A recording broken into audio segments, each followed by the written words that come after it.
Hello viewers, R.P. Srivastava here. I am going to discuss the first part, the very first part of consumer analysis. And if truly said, the economics or theory of economics starts with this point itself. In this context, I have to discuss the neoclassical marginal utility theory. Coming to discuss this theory, the neoclassical marginal utility theory, or it is also known as Marshallian utility analysis, it is pertinent here to have the idea about the historical viewpoint about all this study. The utility theory was developed independently by William Stanley Jones of England, Karl Mengen of Austria, and Leon Walras of France at the end of the last century. Here, the end of 19th century itself, and was perfected at the hands of Alfred Marshall in his book The Principle of Economics. The marginal utility model of demand, as brought up to date by Marshall and other economists of the neoclassical school, is the starting point to come in the intricacy of utility analysis that was refined one after another by various eminent economists like Hicks, Samuelson, and so on. Marshallian utility analysis is based upon cardinalist approach, and that's why this is also known as the introspective cardinalist approach to the theory of consumer behavior. And this utility theory is based upon following assumptions. The assumptions are: the objective function of the consumer is to maximize total utility subject to the constraint imposed by his limited income. Second, he is confronted with a finite number of commodities whose prices are fixed and known. Third, he has a continuous cardinal utility function which relates his total utility to his consumption of a commodity or set of commodities. The fourth assumption is the exact nature of his utility function is known to him, that is consumer. And the last assumption is the consumer's utility function is characterized by diminishing marginal utility with respect to the commodity or commodities available to the consumer. That is, the law of diminishing marginal utility is assumed to hold. So, the Marshallian utility analysis is based upon the working of the criteria of diminishing marginal utility, and these are the assumptions on which we analyze the utility or utility theory or consumer behavior as discussed by Alfred Marshall. Marshallian utility analysis can be discussed in two ways. In first case, it can be analyzed in case of individual demand for a commodity, and in second case, multi-use commodities, interrelated commodities, and consumer equilibrium can be analyzed. So let us discuss the utility analysis or Marshallian utility analysis in case of individual demand for a commodity. As Marshall says, there is an endless variety of wants, but there is a limit to each separate wants. This familiar and fundamental tendency of human nature may be stated in the law of satiable wants or of diminishing utility. Thus, the total utility of a thing to anyone increases with every increase in his stock of it, but not as fast as his stock increases. And second, the additional benefit which a person derives from a given increase of his stock of a thing diminishes with every increase in the stock that he already has. So, here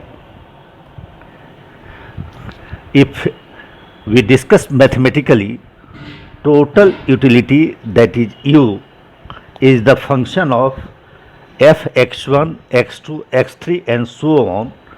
Here x is unit of commodity, and dy by dx is positive up to consumer's saturation point, and d square u by dx square, that is second derivative, is always negative. Marginal utility is, strictly speaking, the rate of change in total utility per unit change in the quantity of commodity, and not the utility of a marginal unit alone. So, here there is a refinement when we define marginal utility. Here, marginal utility is, strictly speaking, the rate of change in total utility per unit change in the quantity of commodity, and not the utility of a marginal unit alone. The inverse price demand relationship is deduced from the inverse relationship between marginal utility and the quantity in stock.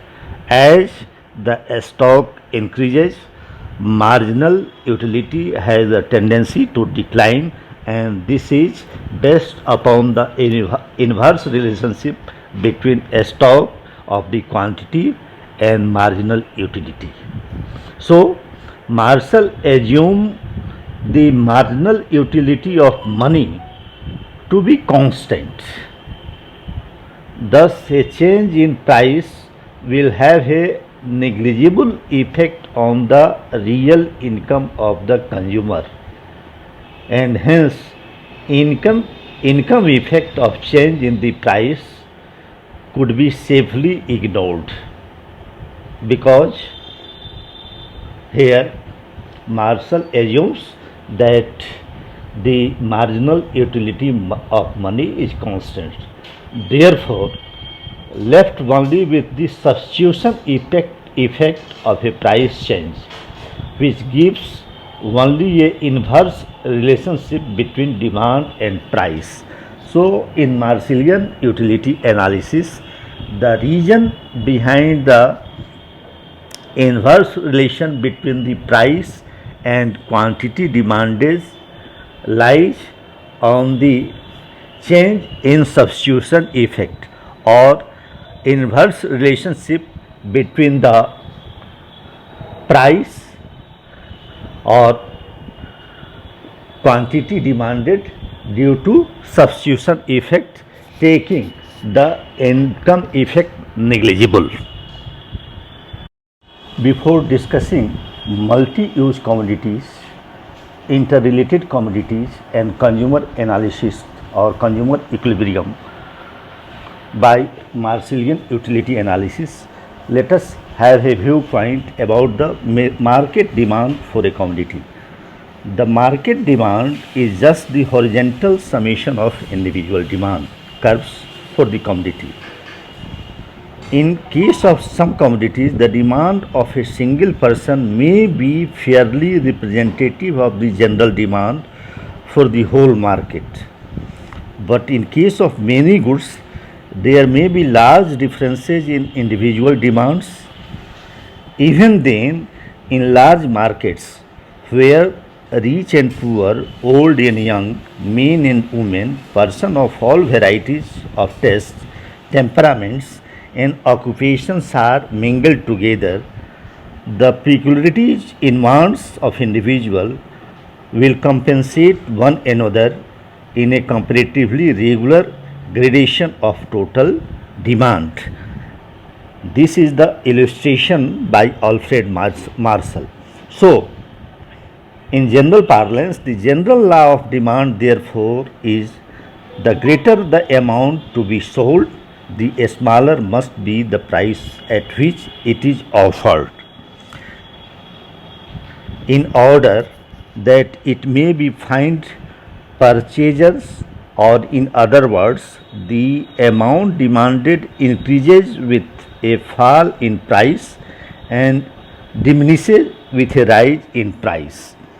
Having this idea about the market demand for a commodity, let us discuss the second approach of consumer equilibrium, that is multi-use commodity, interrelated commodities. Marshall says a prudent person will endeavor to distribute his means between all their several uses, present and future, in such a way that they will have in each the same marginal utility, and this is the law of equal marginal utility. The modern version of equi-marginal utility is, if the number of commodities purchased is 2, 3 or more, naturally the consumer has to spend either a large portion of his income or the whole of his income on the purchase of these commodities. The marginal utility of money then cannot be assumed to be constant. It is said that we are concerned only with the ratio of marginal utilities, as also the price ratio. In case of interrelated utility function, the observation of Milton Friedman is justified. Milton Friedman observes, diminishing marginal utility will provide a negative slope for the demand curve. But the fact that demand curve has a negative slope does not require diminishing marginal utility. So, here this is all about the discussion of Marshallian utility analysis. In the last segment or in the last slide, I will discuss about the position of marginal utility theory. Now discuss the estimate of marginal utility theory. The Marshallian assumption of cardinal measurement of utility and constancy of marginal utility of money are not acceptable to most economists, either in theory or in practice. And this is the shortcoming illustrated by different economists. As Tapas Majumdar observes, the Malthusian demand theorem cannot genuinely be derived from the marginal utility hypothesis except in a one commodity model, without contradicting the assumption of constant utility of money. So, this utility analysis having its limitation to assume the constancy of marginal utility of money, otherwise it fails to have the idea about two commodity utility analysis or more than two commodity utility analysis. So it is suitable only in case of one commodity model. If we cannot express marginal utility in terms of a common numeraire, the cardinality of utility would be devoid of any operational significance. The Marshallians, on the other hand, say that the theory should not be judged by the realism of its assumption, but only by its predictive efficacy. For safeguarding the theory, they focus or emphasize the predictive part of this theory, and they say that assumption of the theory should not be emphasized or to be focused upon. If these inference or predictions correspond to reality, the theory or hypothesis is accepted regardless of whether the assumptions on which it rests are realistic or not. But the critics have its own point against this when they say that if the same or even better inferences are drawn and prediction made by some other theory which further is based on fewer and realistic assumptions, should we not use this other theory in place of Marshallian utility analysis? So having its own limitation, but the credit goes to Marshall, who systematically analyzed the consumer utility behavior or consumer utility analysis. So even having the name of Jevons, Menger, Walras, but Marshall or the name of Marshall come on the forefront when we start to discuss the theory of consumer behavior, or Marshallian utility analysis is the beginning of all further study in this regard. Thank you.